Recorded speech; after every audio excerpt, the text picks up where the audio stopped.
Tokangi misu na biso topesa nzambe merci parce que aza malamu. Bible elobi avant toute chose c'est Dieu. Avant nyonso esengeli tokumisa liboso nzambe na pokwa na lelo asali biso ngolu tokutani lisusu bien-aimé dans le Seigneur na nzela ya net na nzela ya téléphone partout bisi kozwami tomonani lisusu na ngolu ya nzambe yango wana toeleve nzambe wana parce que aza malamu tobondeli na kombo na Yesu Kristo. Merci le Dieu d'Abraham, merci le Dieu d'Isaac, nous te disons merci infiniment, un grand merci parce que tu es merveilleux.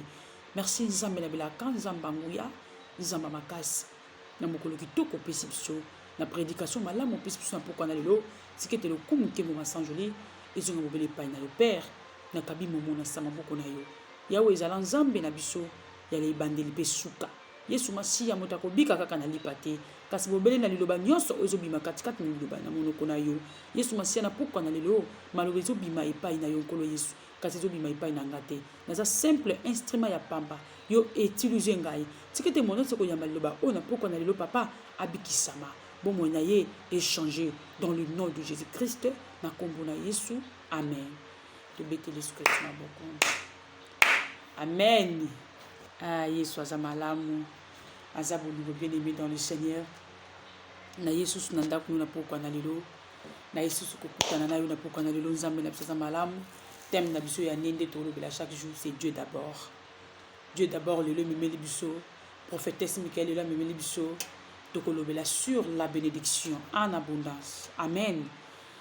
Bénédiction o nzambe asalaka na moto oyo nzambe apesaka na moto oyo nzambe akokisaka na moto parce que azali nzambe amen.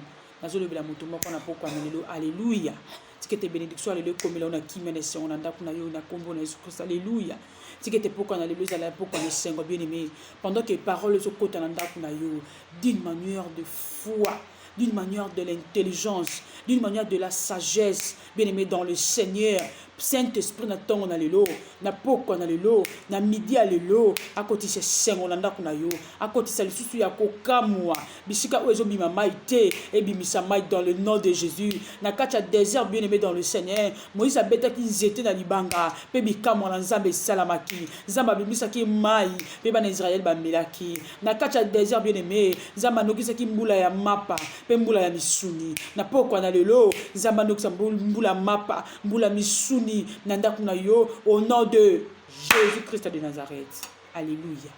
Nzamba pambola yo. Yesu ayebisi nga na yebisa yo bien-aimé. Il fait sa grâce à ce qu'il veut parce qu'il est Dieu. Il n'y a pas un Dieu comme lui. Nalobakaza na nzambe moka kokana ete bien-aimé. Ata bato bakei baluki balobito sangisa yazaka nzambe autikala kaka nzambe il est le même hier aujourd'hui éternellement amen.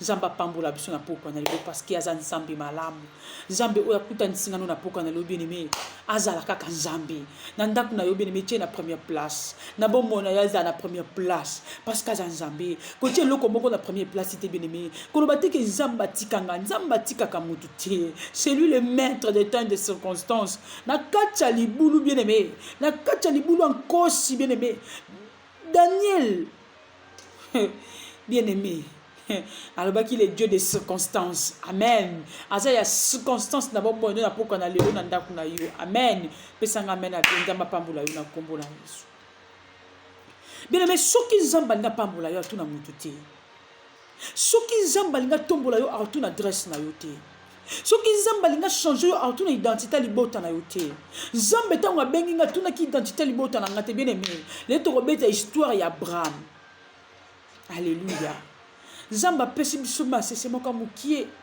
mais ya munene na ndako na yo na pokwa na lelo ezopambola ezotombola ezochanger bien-aimé difficulté nyonso opesi trop ozomona changement te badimine ezobotambuma te na prière à lelo sikete badimine ezobotambuma au nom de Jésus azali nzambe nzambe na biso abongwanaka te alobi y aura la différence entre les justes et les méchants.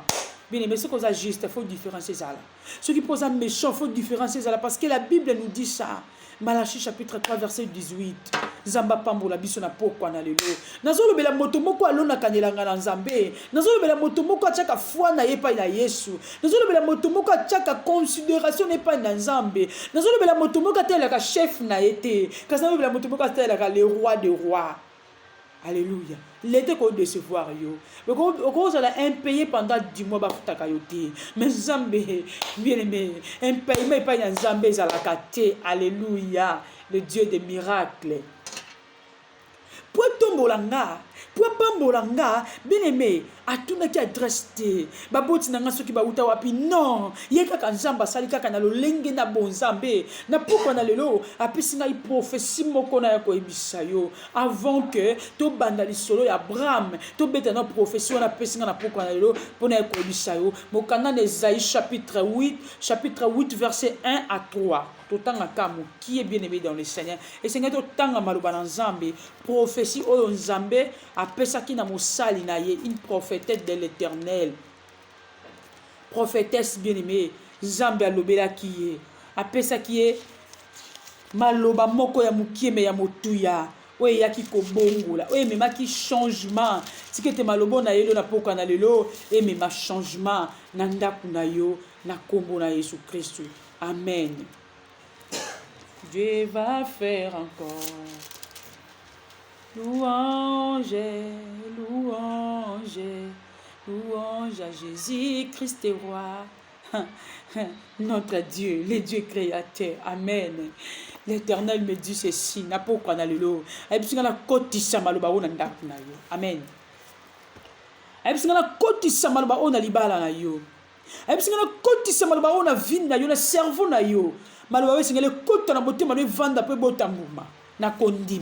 Alléluia.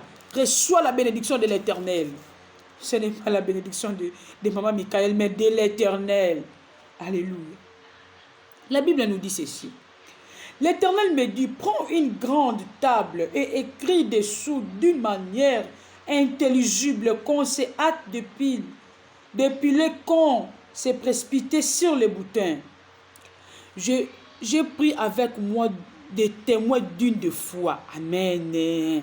Témoin moko ya kondima za katikati na we siko na poko na lelo tikete témoin moko na kondima azana biso elongo. Amen. Les sacrificateurs Iri et Zacharie, fils de Berekia. Je m'étais approché de la prophétesse.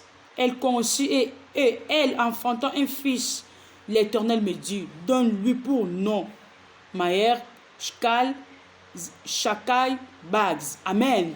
Zambe appelle qui prophétie na mosal na yebalobi, une prophétesse de l'Éternel.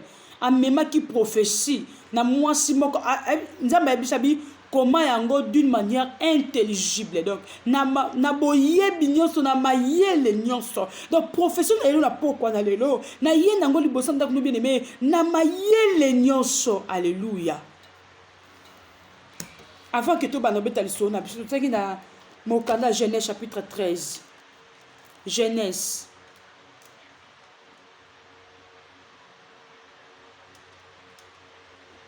Genèse pardon, bien aimé. Tout le temps, Genèse chapitre 3, 13.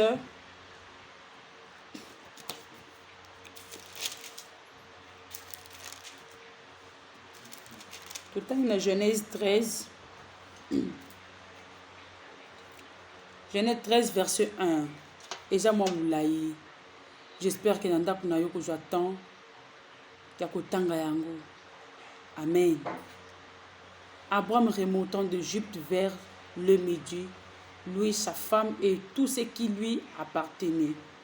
Et Lot avec lui. Abraham était très riche en troupeaux, en or et en argent, pardon, et en or. Amen. Et ça, Genèse chapitre 13, verset 1 à 13. Et ça, histoire au ngana yutoyebi.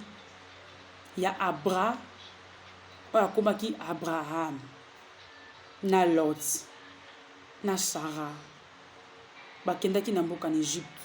Abraham azalaki moto nzamba pambolaki, azalaki na mbongo, azalaki na or, azalaki na argent. Il était riche. Bible lobi azalaki riche.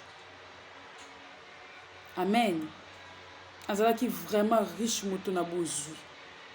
Azaki ko tambola elongo na Lot. Mais pendant qu'azaki ko tambola elongo moko na Lot bien aimé nzela moko bazaki ko yokana te. Amen. awa Bible ezoyebisa biso ete Abraham ayebisaki na Lot toza bandeko esengeli tozala eloko moko. Amen. Alors lokola ngai na yo boyokana eza te esengeli yo ke na gauche ngana ke na droite. Alléluia. Lot akendeki na côté Gomorre. Amen. Et Abraham azaki kotambola kaka selon Nzambe. Mais Bible ezobisa biso te azaki moto abozwi ebele. Ndenge moko na yo oza moto abozwi ebele, mais ozoyeba te nini esengeli osala mpo bozwi wana ebota. Mais longola Lot so aza pembeni na yo. Alléluia. Longola Lot so aza pembeni na yo, bien-aimé dans le Seigneur. Tika nzamba pambola yo lokwa nazosala na téléphone, tika na envoyer d'abord oyo après tokota na histoire na biso. Nzamba za na biso longo toyoka yango na bokebi nyonso, prédication ekota na ndako na yo na kimia nyonso, dans le nom puissant de Jésus-Christ de Nazareth. Amen.